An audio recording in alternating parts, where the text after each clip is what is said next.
નમસ્કાર, શો ટાઈમમાં આપનું સ્વાગત છે। સિહોર તાલુકાના રાજપરા ગામના શખ્સની પોલીસે ₹200ના દરની 343 નકલી ચલણી નોટ સાથે ધરપકડ કરી કાયદેસર કાર્યવાહી હાથ ધરી છે। નકલી ચલણી નોટના કારોબારમાં અમદાવાદના એક શખ્સનું નામ પણ ખુલ્યું છે।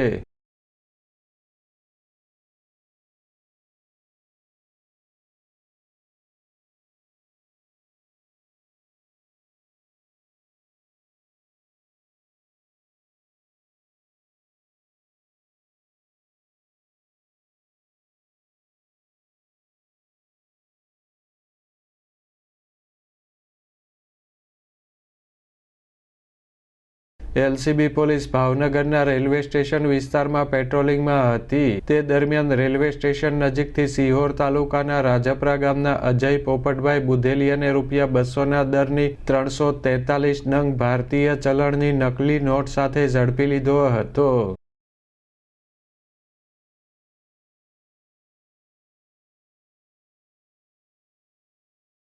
પોલીસે નકલી ચલણી નોટ, રોકડ રકમ, મોબાઈલ ફોન તેમજ એક સ્કૂટર મળી કુલ ₹55,800નો મુદ્દામાલ કબજે કરી કાયદેસર કાર્યવાહી હાથ ધરી હતી।